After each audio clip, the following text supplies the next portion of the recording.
talk about the approach a little bit, and then we'll open it up for questions, and then we'll talk about some solo playing.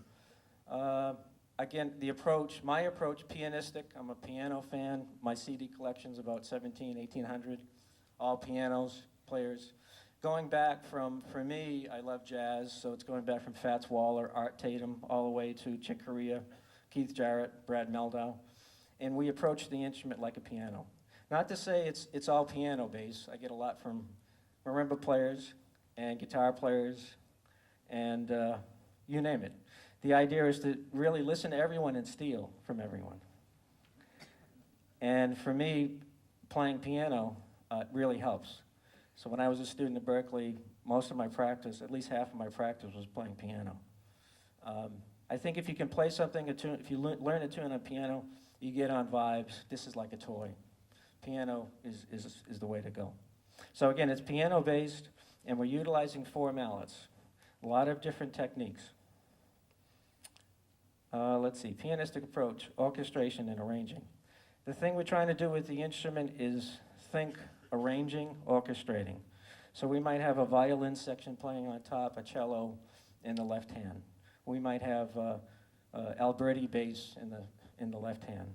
A lot of different techniques. We just don't think single lines melody. We think 4 mallets and techniques to open up the sound. And the goal is to be able to play a song and really fill it up, just not play melody. I listen to a lot of jazz piano and a lot of classical. So listening to Rubinstein, Horowitz, you can't get more inspired than that. All right, any questions before we continue? Yeah.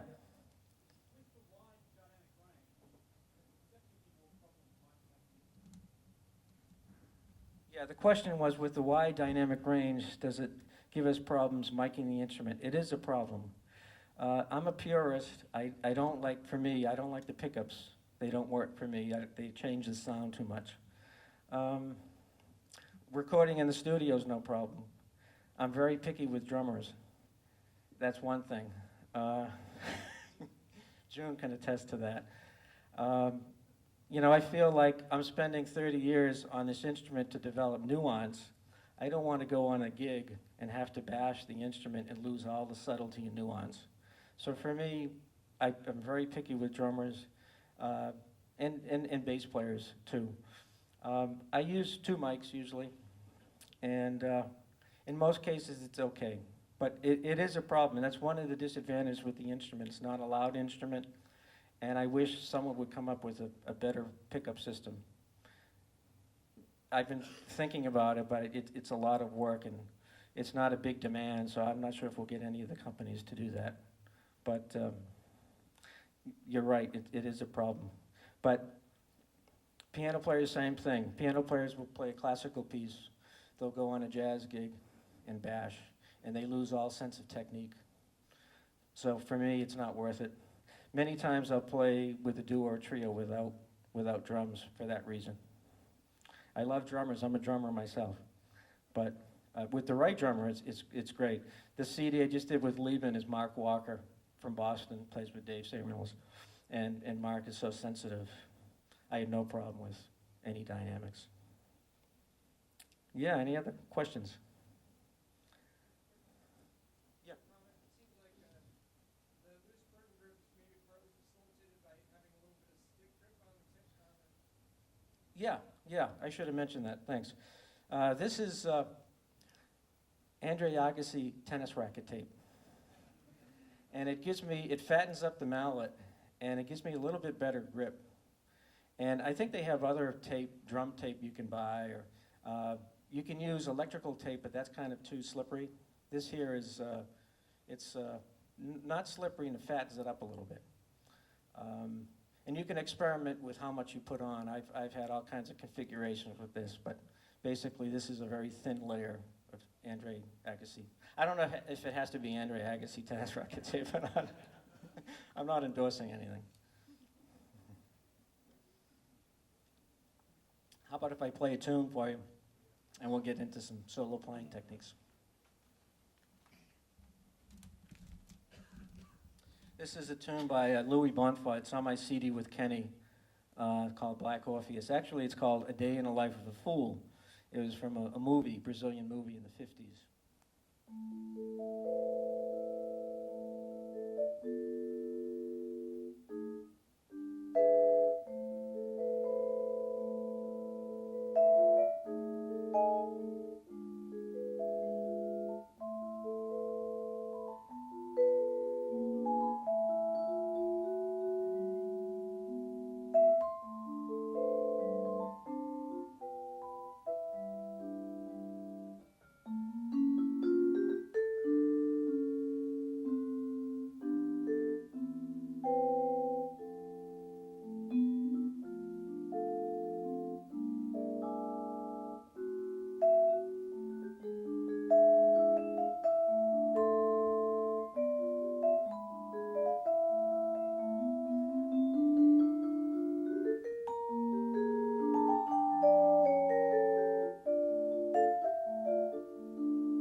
you.